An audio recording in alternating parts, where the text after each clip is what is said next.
Hey, welcome back. It is good to see you. This is going to be a Tellonym video. This is General Questions Part 18, but I do have them grouped into sections as they will pertain to similar subjects in groupings. Let's go ahead and jump on in. The first one is about the cellulitis thing, where Amberlynn had said that she'd had cellulitis 5 times in the last 5 years. This person says, wait, you said you've had cellulitis 3 times since you were 17/18 years old. WTF are you talking about? You've told us you've had cellulitis 3 times in just this year alone. Amberlynn says, no, I said I had cellulitis 3 times when I was 17/18 years old, lol. And then her little note that she's going to be answering questions for the next 30 minutes. No, Amberlynn, that is not correct. You told us here the first 2 times I had cellulitis, I was 17 and 18. I've had it 3 times since then.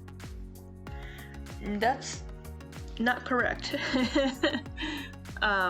So you either don't remember how many times you had it when you were 17 or 18, or you don't remember that you've had it 3 times just in the last 3 months. And then you had it at least once last year, maybe even twice, that I can remember. So you're just wrong on this, even though with your own health and your own, memory of it, you're contradicting yourself. And we have proof just this year that you've had it 3 times. And then we have proof last year that you had it several times. So I think you need to either go back and check your doctor's appointments or check your videos or something, because something ain't adding up. Right, the next 5 I'm going to read back to back, and then I will comment on them, because they all pertain to the same situation where she was asked to give tea on 3 different people, and she had said that a friend of hers, or that somebody she knew, was losing weight, but not because they were trying, because they couldn't afford food. And then when people called her out on it, she said something to the effect of, you don't know this person, they lied about having weight loss surgery, you don't know this person, blah blah.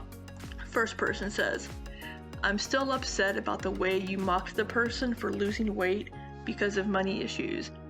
And then you defended that by saying it's fine to mock her because she's been telling people something else. You are a hypocrite and a mean person to the core. Amberlynn says, you don't know this person, so sticking up for them is silly. Oh, and it's okay for people to mock me when I lose weight a few years ago because of cancer? Got it. And then a handwriting emoji. The next one says, you haven't apologized for mocking people with financial issues yet, and yet you expect respect from your viewers? You deserve nothing. Amberlynn says, I didn't mock people with financial issues. I brought it to attention that I know someone who was lying about getting weight loss surgery after doing horrible shit to her family. You have no idea what you're talking about. Next one says, why are we shaming food insecurity? Kind of a side-eye frown emoji. Oh, that's right. You are exempt from criticism and are so out of touch with real-world struggles. Amberlynn says, I am shaming someone who lies about weight loss surgery, who cheated on their husband while their child was in the hospital, who just got fired from their job for stealing, etc. There is so much more to it. This isn't about the weight or the money or the job. It is about the lie. People seem to be skipping over that because it is so much easier to do that so they can continue to be on the hate train. I do not feel bad for someone who is an actual horrible person, like vile. The next person says, but that isn't a vile lie though. Yes, lying is wrong, but lying about weight loss surgery when they cannot afford food isn't a vile lie. There are people who sacrifice lifelong friendships because someone can't afford something. This is out of insecurity, not deceit. I wish you'd see out of your perfect, compared to current events, little circle of the world and realize your morbid obesity will not gather as much sympathy as someone who is dealing with struggles out of their control. Amberlynn says, if you knew this person and the whole story behind it, you would call them vile too. Imagine for 3 seconds that it was me who was lying about this. Next person says, can you at least apologize for coming off wrong about shaming food insecurity? Amberlynn says, I do apologize for coming off wrong. It was not my intention. Alright, there's a lot to unpack there. The way that Amber had initially said the thing about this person, she was definitely shaming the person for not having money for food. Whether that's what she meant to or not, it doesn't matter. That's what she said. She said this person is lying about losing weight even though they're not trying. It's because they can't afford food.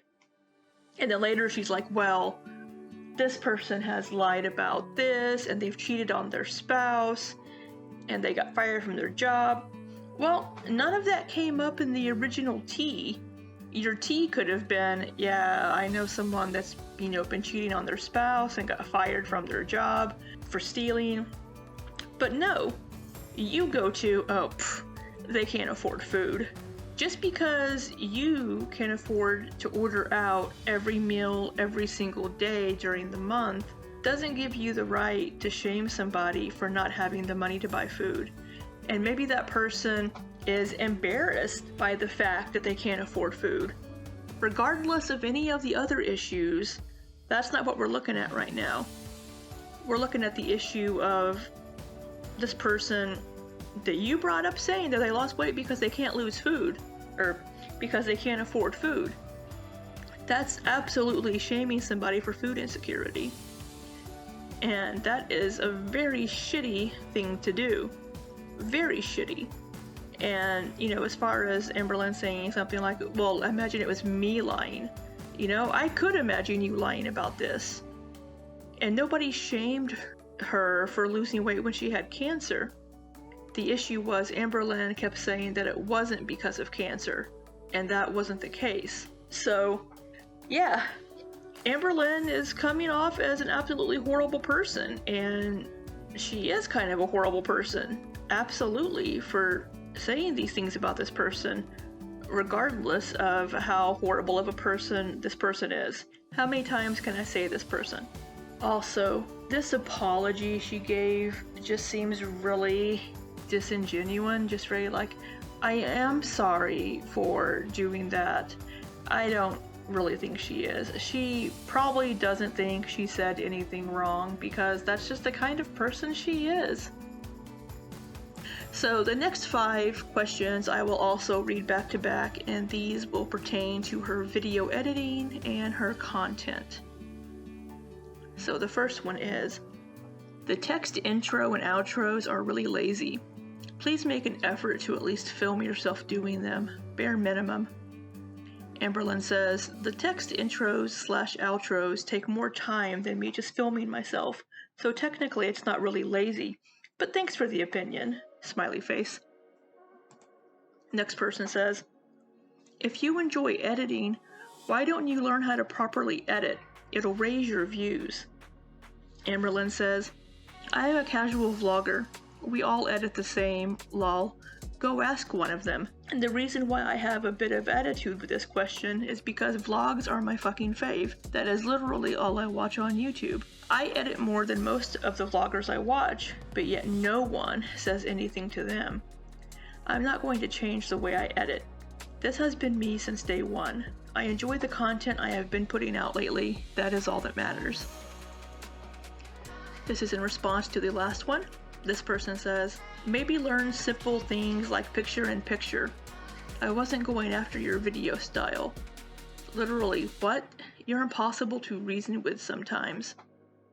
Amberlynn says, I do picture-in-picture all the time, lol. Next one says, can you start editing your reactions instead of recording your laptop since you love editing? Amberlynn says, I'm actually not going to be doing reactions because people are not enjoying them.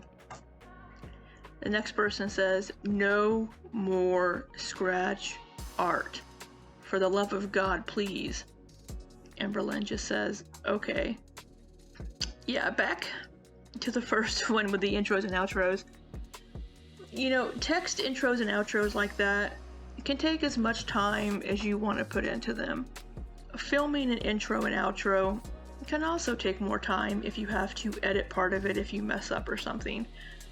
You know, they both take their own amount of work. As far as the editing, when has she done picture-in-picture? I don't think I've ever seen her do picture-in-picture.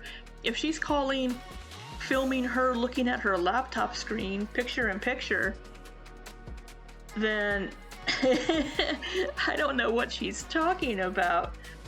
I only watch a couple of other people that do vlogging, and so I don't know if the style is similar or not, but I mean, it's Amberlynn's style, and that's what she enjoys doing. That's what everybody's used to seeing from her. So, I mean, if it's not broke, I guess no need to try to fix it. Even though it would be nice to see her try to, you know, not film herself looking at her laptop screen.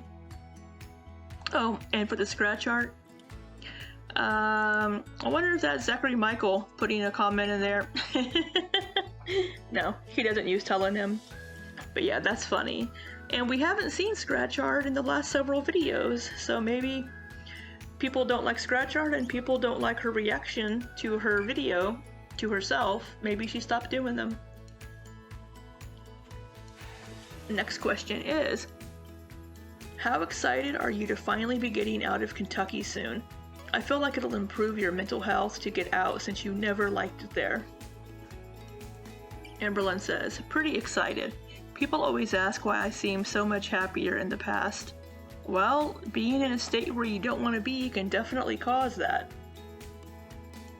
I mean, sure, living somewhere where you don't want to live can definitely make you feel depressed or sad or just kind of unhappy.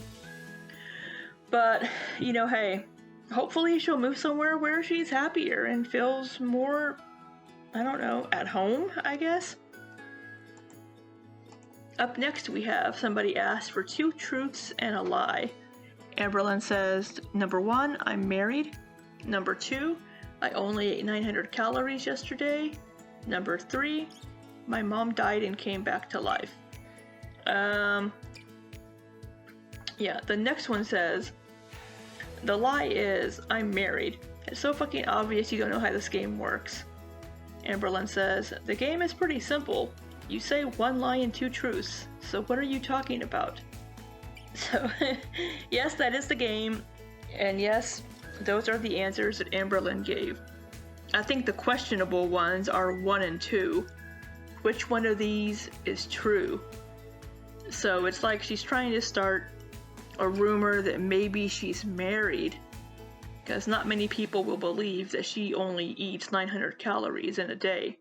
And I believe that this one would have been answered during her 10 days of, you know, vlogging her what I ate today. So maybe we'll see a day in there where she only ate 900 calories. Alright, the next 7 questions are going to pertain to poetry. So I'm going to read those back to back. This person says, would you ever read some published poems in your videos and analyze/interpret them? These are my faves. I'm just getting into English poetry. It's a bit hard to understand at times, lol. William Wordsworth's Daffodils. Elizabeth Barrett Browning's Sonnet 43. Emily Jane Bronte's Hope. Maya Angelou's I Know Why the Caged Bird Sings. Amberlynn says, send me a link to one and I will do it on here possibly. So someone sent her a link to the Daffodils poems and Sonnet 43 by Elizabeth Barrett Browning, Daffodils by William Wordsworth. Amberlynn says, I didn't like it. It kind of fell flat for me. Just an opinion, so don't attack me. Next person says, yet ask her how she's doing was a masterpiece. Amberlynn says, nah, I do not really like that poem that much either. Next person says, Elizabeth Barrett Browning? You call yourself a poetic genius and think Elizabeth Barrett Browning falls flat? Amberlynn says, everyone has their own preference in art. Next person says, as someone who claims to love poetry, and as someone who has expressed wanting to be asked questions about your genuine interest, why did you give a one-line answer when asked to interpret and discuss a poem? It would have been a great opportunity to speak about something you enjoy, rather than writing paragraphs in response to hate. It makes it difficult to ask you positive questions when you don't equally engage with them. Kind of a frowny face emoji. Amberlynn says, I did not discuss the poem in detail about how I interpreted it because I hated it that much. Lol. Next person says, you should specify what you dislike about the poem. Have a conversation with the members of your audience that also enjoy poetry. You're not giving your audience any positive engagement when they engage positively with you. Amberlynn says, okay, it felt like word vomit. Next person says, if you don't want to show how uneducated you really are about poetry, just say that, smiley face. Amberlynn says, I probably am uneducated when it comes to poetry, but it doesn't stop me from knowing what I love in a poem and what I don't. Heart emoji. Just like I am uneducated when it comes to art and music, but I know what I find beautiful and what I do not. Heart emoji. Oh. Wow. Just, wow. Yeah, So I have a BA in English, and I've had to read a lot of British poets when I was getting my undergraduate degree. I could have had a minor in British literature, but I didn't put in the paperwork for it. It's been a very long time since I've read any poetry and analyzed it or anything, but yeah, just, it felt like word vomit, and it was wordy. I mean, hey, it's not for everyone, but for someone that, like, touts herself as a poet and this, like, wonderful wordsmith and just has this gift of writing, her not being able to appreciate some of the great poets from the 1800s is just baffling to me. Yes, they spoke differently in that time, so maybe Amberlynn would enjoy someone more contemporary, like the person mentioned, Maya Angelou. Maya Angelou is wonderful. Maybe Seamus Heaney, he was an Irish poet. He was also wonderful. But wow, so in case you have not read these poems, I will read them here for you, just so you have an idea of the kind of poetry that Amberlynn does not like. So this is Sonnet 43 by Elizabeth Barrett Browning. It's also called How Do I Love Thee? Let Me Count the Ways. So most people have heard the very first line, at least, of this poem. How do I love thee? Let me count the ways. I love thee to the depth and breadth and height my soul can reach when feeling out of sight. For the ends of being and ideal grace, I love thee to the level of every day's most quiet need. By sun and candlelight, I love thee freely as men strive for right. I love thee purely as they turn from praise. I love thee with the passion put to use in my old griefs and with my childhood's faith. I love thee with the love I seem to lose with my lost saints. I love thee with the breath, smiles, tears of all my life, and if God choose, I shall but love thee better after death. So this is the Daffodils poem by William Wordsworth. It's also called I Wandered Lonely as a Cloud. I wandered lonely as a cloud that floats on high o'er vales and hills, when all at once I saw a crowd, a host of golden daffodils, beside the lake, beneath the trees, fluttering and dancing in the breeze, continuous as the stars that shine and twinkle on the Milky Way. They stretched in never-ending line along the margin of a bay. 10,000 saw I at a glance, tossing their heads in a sprightly dance. The waves beside them danced, but they outdid the sparkling waves in glee. A poet could not but be gay in such a jocund company. I gazed and gazed, but little thought what wealth the show to me had brought. For oft when on my couch I lie, in vacant or in pensive mood, they flash upon that inward eye, which is the bliss of solitude, and then my heart with pleasure fills, and dances with the daffodils. So these are both great poems. I mean, you know, I'm sure, you know, Sonnet 43 could never match the depth of Watermelon Kisses, but for Amberlynn to be like, oh, they're so wordy, I'm just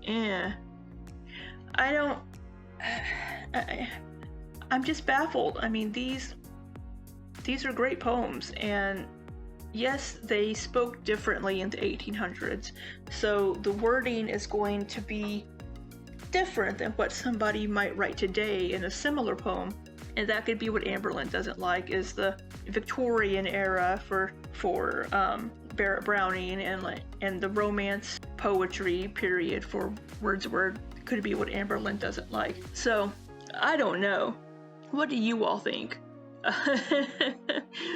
I just, you know, for someone that claims to love poetry and love reading, and I mean, it's not for everyone, don't get me wrong. I'm not a huge Dickens fan, couldn't get through Bleak House. But to call yourself a poet and like not really be able to appreciate some of these great poems, and then just to be like, it just looked like it just sounds like word vomit.